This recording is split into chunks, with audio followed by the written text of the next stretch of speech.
Video देख रहे सभी साथियों को मेरी तरफ से नमस्कार। तो साथियों, एक बार फिर से आपका आपके अपने चैनल पर स्वागत है। साथियों, आज के वीडियो के अंतर्गत जैसा कि आप देख रहे हैं, अपने पीछे 2 वीडियो है वो अपलोड कर चुके हैं। जो रीट पात्रता परीक्षा 2022 में आयोजित हुई थी, उसके जो पेपर हैं उनका अपने यहाँ पर अध्ययन कर रहे हैं। तो आज के वीडियो में यहाँ पर हम जो लेवल 2 है उसके लिए जो फर्स्ट भाषा हिंदी है उसमें किस प्रकार के क्वेश्चन पूछे गए थे, उन क्वेश्चनों का यहाँ पर हम अध्ययन करेंगे। इससे पहले अपने लेवल 1 के लिए 2 वीडियो डाल चुके हैं, जिसमें हिंदी और मनोविज्ञान के क्वेश्चनों को आपने देखा। और आज का वीडियो लेवल 2 वाले अभ्यर्थियों के लिए महत्वपूर्ण रहने वाला है।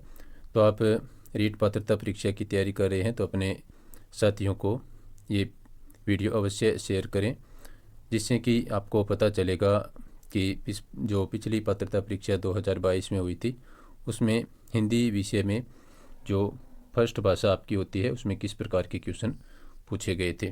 तो आइए शुरुआत करते हैं आज के वीडियो की और देखते हैं लेवल 2 के लिए फर्स्ट भाषा हिंदी के लिए जो क्वेश्चन पूछे गए थे। तो मैं आपको बता दूं कि जो आज अपने जो क्वेश्चन कर रहे हैं, तो पिछली जो पात्रता परीक्षा हुई थी वो 4 शिफ्टों में हुई थी। तो इसमें फर्स्ट शिफ्ट है वो लेवल 1 वालों के लिए थी, और सेकंड, थर्ड और जो फोर्थ शिफ्ट थी वो तीनों शिफ्ट है वो लेवल 2 वालों के लिए थी। तो आज अपने जो वीडियो करे हैं, ये शिफ्ट जो सेकंड थी उसका ये पेपर है जो अपने सॉल्यूशन यहाँ पर देख रहे हैं। इसके बाद में आपको शिफ्ट थर्ड का मिलेगा हिंदी विषय के क्वेश्चन, और फिर फोर्थ शिफ्ट के हिंदी विषय के क्वेश्चन आपको मिलेंगे। तो आज अपने सेकंड शिफ्ट जो लेवल 1 वालों के लिए फर्स्ट शिफ्ट थी एक तरह से, क्योंकि फर्स्ट शिफ्ट में लेवल 1 वाले अभ्यर्थी शामिल थे, बाकी 3 शिफ्टों में लेवल 2 के अभ्यर्थी शामिल थे। तो आज का अपना जो क्वेश्चन पेपर रहने वाला है वो शिफ्ट सेकंड का रहने वाला है। इसके बाद में आपको थर्ड और फोर्थ शिफ्ट के जो हिंदी विषय के क्वेश्चन है वो मिलेंगे। तो देखिए साथियों, आज का अपना पहला क्वेश्चन वाक्य के अंग है। तो आपके सामने 4 विकल्प है, उद्देश्य, विधेय, और विकल्प ए और बी दोनों सही है और इनमें से कोई नहीं। तो साथियों, उद्देश्य और विधेय है ये दोनों ही वाक्य के अंग होते हैं। यहाँ पर जो आपका आंसर होगा वो होगा विकल्प सी, उद्देश्य और विधेय दोनों ही वाक्य के अंग होते हैं। नेक्स्ट क्वेश्चन देखिए, 32 नंबर क्वेश्चन। जो वाक्य मुख्य उद्देश्य एवं मुख्य विधेय से बना हो वह कहलाता है। तो वह वाक्य क्या कहलाता है? तो 4 ऑप्शन आपके सामने है, संभावनार्थक वाक्य, आश्रित उपवाक्य, संकेतार्थक उपवाक्य और प्रधान उपवाक्य। तो साथियों, इस क्वेश्चन का आंसर होगा प्रधान उपवाक्य वह कहलाएगा। इसमें डी ऑप्शन आपका आंसर रहेगा। नेक्स्ट देखिए, टोपी उछालना मुहावरे का अर्थ है अपमानित करना, छिपकर षड्यंत्र रचना, रक्षा करना और ध्यान रखना। तो साथियों, इस क्वेश्चन का जो आंसर होगा वो होगा टोपी उछालना का अर्थ होगा अपमानित करना। ऑप्शन ए आपका यहाँ पर आंसर रहेगा। नेक्स्ट क्वेश्चन देखिए, मौज मस्ती में जीवन बिताना के अर्थ में उपयुक्त लोकोक्ति है। तो इसमें देखिए, अपना रख, पराया चख, अपनी करनी, पार उतरनी, 8 कनौजिए 9 चूल्हे, 8 बार 9 त्योहार। तो साथियों, इसका जो आंसर होगा वो होगा डी ऑप्शन, 8 बार 9 त्योहार। इसका अर्थ होता है मौज मस्ती में जीवन बिताना। चलते हैं नेक्स्ट क्वेश्चन पर। उससे पहले आपसे एक बार फिर से निवेदन कि आप वीडियो को पूरा देखें और अपने साथियों को शेयर अवश्य करें। और यदि आप चैनल पर पहली बार वीडियो देख रहे हैं तो इस प्रकार के पुराने हिंदी व्याकरण के प्रश्न पत्र है वो सॉल्यूशन के रूप में देखने के लिए आप चैनल को सब्सक्राइब करके रखें। नेक्स्ट क्वेश्चन देखिए साथियों, विद्यार्थियों को पुस्तक के माध्यम से भाषा की मूल ध्वनियों एवं लिपि का ज्ञान कराकर उन्हें पढ़ने के लिए कौशल में दक्ष किया जाता है। तो इस विधि को क्या कहा जाता है? तो साथियों, इस विधि को क्या कहा जाएगा? तो ऑप्शन देखिए अपने, भाषा प्रयोगशाला विधि, भाषा संसर्ग विधि, पाठ्य पुस्तक विधि और खेल विधि। तो साथियों, इस विधि को कहा जाएगा आपका पाठ्य पुस्तक विधि। ऑप्शन सी यहाँ पर आपका आंसर होगा। नेक्स्ट देखिए, डाल्टन प्रणाली का आविष्कार किसने किया था? ये काफ़ी महत्वपूर्ण क्वेश्चन है और काफ़ी बार पुराने पेपरों में पूछा जा चुका है। तो डाल्टन प्रणाली का आविष्कार साथियों ये किया था आपके पार्कहर्स्ट ने। ऑप्शन डी इसका आंसर होगा। डाल्टन प्रणाली का आविष्कार किसने किया? पार्कहर्स्ट ने। नेक्स्ट देखिए, ब्लूम उपागम के अनुसार शिक्षा की त्रिपदी प्रक्रिया में सम्मिलित पद है। तो कौन से पद है वो इसमें शामिल है? तो देखिए, सामान्यीकरण, व्यवहारिक प्रयोग, प्रस्तुतिकरण और व्यवहार परिवर्तन। तो साथ ही इस क्वेश्चन का जो आंसर होगा वो होगा ऑप्शन डी, व्यवहार परिवर्तन है वो इसमें। ब्लूम उपागम के अनुसार शिक्षा की जो त्रिपदी प्रक्रिया है उसमें ये डी ऑप्शन वाला व्यवहार परिवर्तन पद है वो शामिल है। चलिए नेक्स्ट क्वेश्चन, 38 नंबर क्वेश्चन, सुंदर अनुलेख की आवश्यक शर्त है वो क्या है? तो इसमें आपको बताना है कि जो सुंदर लेख होता है उसके लिए आवश्यक शर्त है वो क्या होती है। अनुलेख लिखते वक्त शिक्षक विद्यार्थी की सहायता न करे। ऑप्शन बी है, अनुलेख से स्वर बोलकर लिखवाया जाए। अनुलेख में अक्षरों की बनावट वैसी ही होनी चाहिए जैसी कि आदर्श लेख में हो। और डी है, उपयुक्त सभी विकल्प सही है। तो साथियों यहाँ पर जो आपका आंसर होगा वो होगा ऑप्शन सी, अनुलेख में अक्षरों की बनावट वैसी ही होनी चाहिए जैसे कि आदर्श लेख में हो। तो ये इसकी आवश्यक शर्त है। चलते हैं नेक्स्ट क्वेश्चन पर। भाषा शिक्षण का दृश्य श्रव्य साधन है। तो इसमें आपको बताना है कि भाषा शिक्षण का दृश्य और श्रव्य साधन कौन सा है। चित्र विस्तारक यंत्र, ग्रामोफोन, चार्ट और नाटकीकरण। साथ ही इस क्वेश्चन का आंसर होगा भाषा शिक्षण का जो दृश्य और श्रव्य साधन है वो होता है आपका नाटकीकरण, जिसके अंतर्गत हम देख भी सकते हैं और सुन भी सकते हैं। चित्र विस्तारक यंत्र के अंतर्गत हम केवल चित्र देख सकते हैं और चार्ट में हम केवल जो लिखा हुआ तथ्य है उसको देख सकते हैं और ग्रामोफोन में केवल सुन सकते हैं। तो इसमें नाटकीकरण है उसमें अपने दृश्य और श्रव्य दोनों साधनों के रूप में इसको मानते हैं भाषा शिक्षण के अंतर्गत। नेक्स्ट क्वेश्चन देखिए, इनमें से पाठ्य पुस्तक के आंतरिक रूप में सम्मिलित तत्व नहीं है वो आपको बताना है। तो साथ ही इस क्वेश्चन का आंसर होगा ऑप्शन सी, जिल्द है वो पाठ्य पुस्तक के आंतरिक रूप के जो आंतरिक तत्व होते हैं उसमें शामिल नहीं होता, क्योंकि जिल्द है ये पाठ्य पुस्तक का बाहरी तत्व होता है। बाकी भाषा, विषय सामग्री और शैली है ये तीनों ही पुस्तक के आंतरिक तत्व के रूप में शामिल है। नेक्स्ट देखिए, निम्नलिखित में से भाषा पुस्तकालय का लाभ कौन सा है? तो ऑप्शन है कक्षा शिक्षण में पूर्ति, स्वाध्याय के लिए अवसर। विकल्प ए और बी दोनों सही है और इनमें से कोई नहीं। तो साथ ही यहाँ पर आपका जो आंसर होगा वो होगा विकल्प ए और बी दोनों सही है। भाषा पुस्तकालय के लाभ के रूप में कक्षा शिक्षण में पूर्ति और स्वाध्याय के लिए अवसर ये दोनों सही है। तो इसके लिए आपको सी विकल्प है वो इसका आंसर माना जाएगा। नेक्स्ट क्वेश्चन देखिए साथियों, 42 नंबर क्वेश्चन, इनमें से मौखिक परीक्षाओं का गुण है। तो इसमें साथियों जो मौखिक परीक्षाओं का जो गुण है तो इसमें जो विकल्प है वो आपके सामने है। तो इसमें सी विकल्प आपका आंसर होगा। इन परीक्षाओं से विद्यार्थी के 3 भाषाई कौशलों जो कि कौन कौन से होते हैं, सुनना, पढ़ना और बोलना, एक साथ है वो मापन किया जा सकता है मौखिक परीक्षा के तहत। तो इसमें सी ऑप्शन आपका आंसर होगा। नेक्स्ट देखिए, निम्नलिखित में से उपलब्धि परीक्षण के निर्माण हेतु सम्मिलित पदों में से कौन सा पद है वो नहीं है। तो उपलब्धि परीक्षण के निर्माण हेतु जो पद शामिल होते हैं उनमें से एक पद यहाँ पर जो 4 दिए गए हैं उनमें से नहीं है। तो वो कौन सा है? परीक्षण योजना बनाना, परीक्षण के प्रारंभिक रूप की रचना करना और परीक्षण का पुनरीक्षण करना और परीक्षण का अनुप्रयोग।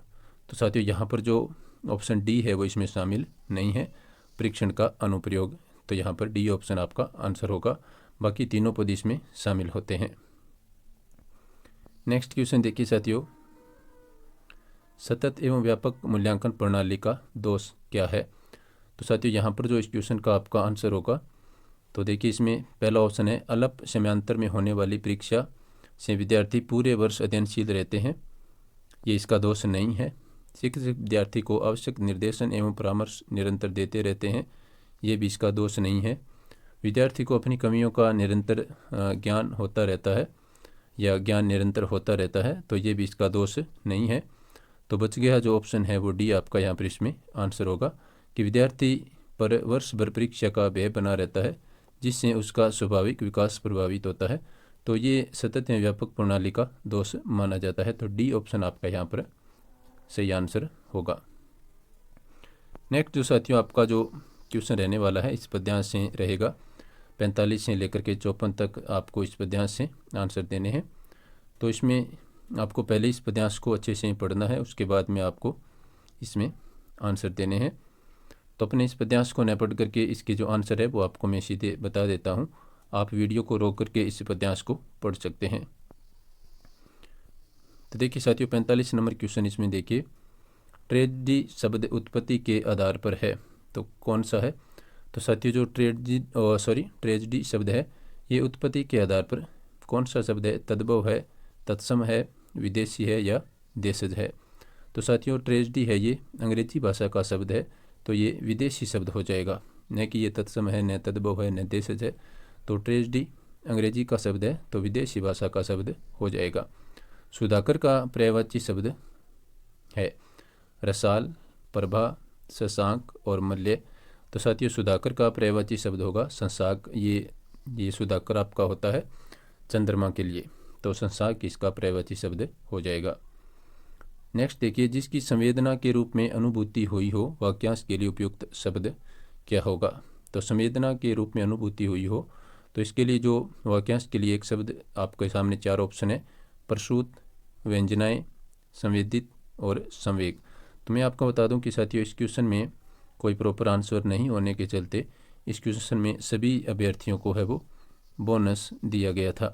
तो इस क्वेश्चन का कोई एक प्रॉपर आंसर नहीं है, इसमें सभी को बोनस मिला था। चलते हैं नेक्स्ट क्वेश्चन पर। आवश्यक शब्द का विलोम शब्द बनाने के लिए कौन सा उपसर्ग प्रयुक्त होगा? ए, अन, अना या फिर अन में हलंत वाला न। तो साथियों इस क्वेश्चन का आंसर होगा अनावश्यक। जो शब्द बनेगा आवश्यक का विलोम शब्द होता है अनावश्यक, तो उसमें अन उपसर्ग अपने जोड़ेंगे तो आपका शब्द बन जाएगा अनावश्यक। अन उपसर्ग जोड़ देंगे आवश्यक के साथ में तो शब्द बनेगा अनावश्यक, तो आपका आंसर होगा डी ऑप्शन वाला अन। सामयिक शब्द में प्रयुक्त प्रत्यय है, तो सामयिक शब्द में जो प्रत्यय प्रयुक्त हुआ है साथियों वो प्रत्यय है आपका इक प्रत्यय। सी ऑप्शन यहाँ पर आपका आंसर होगा। नेक्स्ट सब देखिए साथियों 50 नंबर क्वेश्चन पर अपने पहुंच चुके हैं। निहितार्थ शब्द में संधि है, तो निहितार्थ शब्द में कौन सी संधि है? तो साथियों यहाँ पर जो ऑप्शन है यण संधि, दीर्घ संधि, गुण संधि और वृद्धि संधि। तो इसमें साथियों जो संधि होगी वो होगी दीर्घ संधि। तो इसका संधि विच्छेद करेंगे तो निहित धन अर्थ होगा। तो इसमें निहित में जो आखिरी तय है और उसके आगे जो अपने अर्थ शब्द लेंगे, तो इसमें तय में ए और इधर ए, तो ये आ हो जाएगा, तो आपका शब्द बन जाएगा निहितार्थ। तो इसमें दीर्घ संधि होगी, तो बी ऑप्शन आपका सही आंसर होगा। नेक्स्ट देखिए, निम्नलिखित शब्दों में अवयव नहीं है, तो किस शब्द में अवयव शब्द है वो नहीं दिया गया है किस ऑप्शन में? तो साथियों यहाँ पर जो देखिए अधिक, जब, पूर्व और रचना, तो इसमें जो जब है ये अवयव नहीं है, बाकी तीनों इसमें अवयव है, पूर्व, अधिक और रचना। इसमें साथियों इसमें जो आपका आंसर होगा, तो मैं थोड़ा सा आपको इसको सही कर देता हूँ। 51 नंबर क्वेश्चन में जो आपका अवयव शब्द नहीं है वो होगा रचना, बाकी तीनों इसमें अवयव शब्द हैं। गलती के लिए क्षमा करें। अधिक, जब और पूर्व ये तीनों अवयव हैं, जबकि रचना है वो अवयव शब्द नहीं है। अवयव शब्द कौन से होते हैं? जिनमें किसी प्रकार का विकार उत्पन्न नहीं हो, तो लिंग वचन के आधार पर वो शब्द क्या कहलाते हैं? अवयव शब्द कहलाते हैं। तो इसमें रचना में तो विकार उत्पन्न हो जाता है, तो इसमें यदि अपने बहुवचन बनाएं तो रचनाएं हो जाती है, तो ये अवयव शब्द नहीं है। बाकी तीनों अवयव शब्द हैं, इनमें किसी प्रकार का विकार उत्पन्न नहीं होता, किसी प्रकार का व्यय इनमें नहीं होता। तो डी ऑप्शन आपका यहाँ पर आंसर होगा। नेक्स्ट देखिए, अनुसार शब्द में कौन सा समास है? तो साथियों अनुसार जो शब्द है इसमें अव्ययीभाव समास होता है, तो ए ऑप्शन आपका यहाँ पर आंसर होगा। नेक्स्ट देखिए साथियों 53 नंबर क्वेश्चन, वह शब्द में सर्वनाम है, तो कौन सा समास है साथियों इसमें? वह शब्द में सर्वनाम आपको बताना है कौन सा है। वह शब्द में सर्वनाम आपको बताना है, तो निश्चयवाचक सर्वनाम, संबंधवाचक सर्वनाम, निजवाचक सर्वनाम और अनिश्चयवाचक सर्वनाम। तो साथियों इसमें आपका 53 नंबर क्वेश्चन है, इसमें बोनस दिया गया था, तो इसमें कोई भी प्रॉपर आंसर है वो नहीं था। इसके बाद में साथियों अपने चलते हैं नेक्स्ट क्वेश्चन पर। लोभ शब्द में कौन सी संज्ञा है? तो साथियों इसमें व्यक्तिवाचक संज्ञा है, जातिवाचक संज्ञा है, वस्तुवाचक संज्ञा है या भाववाचक संज्ञा है? तो साथियों इसमें जो आपका आंसर होगा वो होगा लोभ शब्द में भाववाचक संज्ञा होती है, तो डी ऑप्शन आपका आंसर रहेगा। नेक्स्ट क्वेश्चन पर अपने चलते हैं साथियों। इसी प्रकार से एक और आपके सामने ये पैराग्राफ दिया गया है, तो इसको पढ़ करके आपको बाकी 5 क्वेश्चन के आंसर देने हैं। तो इसमें अपने सीधे आंसर करते हैं। आप वीडियो को रोक करके इस पद्यांश को पढ़ सकते हैं। तो देखिए साथियों इसमें नेक्स्ट जो अपना क्वेश्चन है उसका आंसर आपको मैं बता देता हूँ। जातियाँ शब्द का एक वचन होगा। तो काफ़ी आसान क्वेश्चन है। जाति, जातीय, जातियाँ और जाति। तो साथियों जो जाति शब्द है वो अपने किस प्रकार से लिखते हैं वही आपका शुद्ध आंसर होगा। जैसे जाति यहाँ पर 2 लिखे हुए हैं, एक ये है और एक ये है। तो यहाँ पर जाति शब्द के लिए जो सही शुद्ध शब्द यहाँ पर होगा वो होगा ये ऑप्शन डी वाला आपका आंसर हो जाएगा। ये जाति के लिए लिखा जाता है और ये जाति होता है जानने से संबंधित, जाने से संबंधित स्त्रीलिंग शब्द ये जाति होता है। जबकि यहाँ पर जातियाँ जो कास्ट से संबंधित होते हैं अपने समाज में, तो उसमें ये जाति अपने लिखा जाता है। तो इसमें जातियाँ का जो एक वचन होगा वो होगा ऑप्शन डी वाला जाति। हिमायती शब्द का अर्थ क्या होता है? बर्फीला, पक्षपाती, पक्षद्रोही और आयातित। तो साथियों इस क्वेश्चन में आपका आंसर होगा हिमायती, पक्षपाती से संबंधित इसका अर्थ लिया जाता है।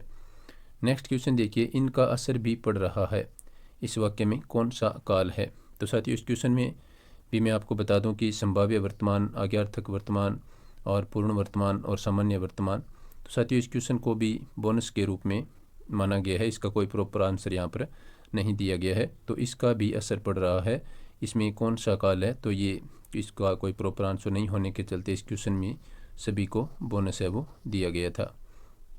चलते हैं नेक्स्ट क्वेश्चन पर। नेक्स्ट 58 नंबर क्वेश्चन आपके सामने है। विधा शब्द है, तो विधा किस प्रकार शब्द है? उभयलिंग है, पुल्लिंग है, नपुंसकलिंग है और स्त्रीलिंग है। तो किस प्रकार का शब्द है? तो साथियों विधा है वो एक स्त्रीलिंग शब्द है।